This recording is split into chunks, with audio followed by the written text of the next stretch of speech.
ስለ ሺያ ቅቤ ማወቅ የምትፈልጉ ቪዲዮን እስከ መጨረሻ ድረስ እዩት። ደግሞ ሼር እና ኮፒ ሊንክ በማድረግ ተባበሩ ለሌሎች እንዲደርስ። የሺያ ቅቤ በጣም በብዙ ፕሮሰስ ውስጥ የሚወጣ የተፈጥሮ ቅቤ ነው። ከፍሬ ተጨምቆ የሚወጣው ዘይት ሲቀመጥ ይረጋና ወደ ቅቤነት ይለወጣል። ምስሉ ላይ የምትመለከቱት ፍሬ ነው ወደ ቅቤነት የሚለወጠው። ፍሬው ተለቅሞ ታጥቦ ተቆልቶ ተወቅቶ ታሽቶ ከዛ ተፈልቶ ተጣርቶ የሚወጣው ይሄ ቅቤ የሰውነት የፀጉር ምግብ ነው፣ መድኃኒትም ነው። በውስጡ በጣም ብዙ ንጥረ ነገሮችንና ቫይታሚኖችን የያዘ ሲሆን ፍሬውን የሚሰጠው ይህ ዛፍ ደግሞ የሚበቅለው በጣም ውስን በሆኑ አፍሪካውያን ሀገራት ላይ ነው። ማሊ፣ ናይጄሪያ፣ ጋና፣ ኢትዮጵያ፣ ዩጋንዳ፣ ሱዳን የሚጠቀሱ ናቸው። እንደየ ሀገራቱ የሺያ ቅቤውም ይለያያል፣ ጥቅሙም በዛው ልክ ይለያያል።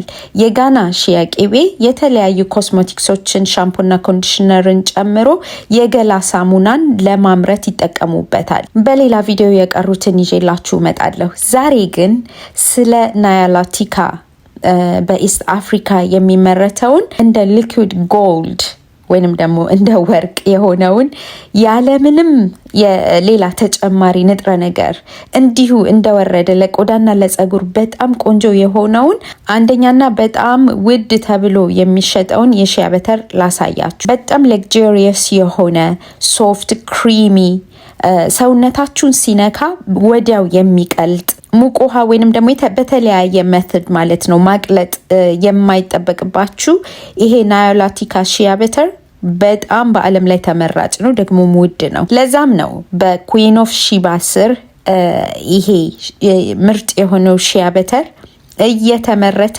ለገበያ ያቀረብንላችሁ። የሚገኝበትንም ቦታ ደግሞ በዚህ በቪዲዮ ላይ አስቀምጬላችኋለሁ ገዝታችሁ እንድትጠቀሙት። እና እንግዲህ ይሄ ናያላቲካ ሺያ በተር ሰውነታችሁን፣ ፀጉራችሁን፣ ፊታችሁን ለሁሉ ነገር ለህፃናት ሁሉ ለአራስ ልጅ ሁሉ ማለት ነው መጠቀም ትችላላችሁ።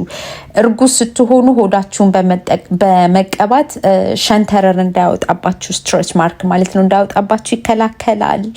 ለተለያየ ነገር ነው የሚጠቅመው። ሴቶች ይሄ ከቤታችሁ ሊጠፋ አይገባም። የምትፈልጉ ሁሉ በዚህ ባስቀመጥኩላችሁ አድራሻ መሰረት እየደወላችሁ ማዘዝ ትችላላችሁ። በአሜሪካ፣ በካናዳ፣ በዱባይ፣ በኢትዮጵያ ይሄ ምርት ይገኛል። ገዝታችሁ ተጠቀሙት ባይ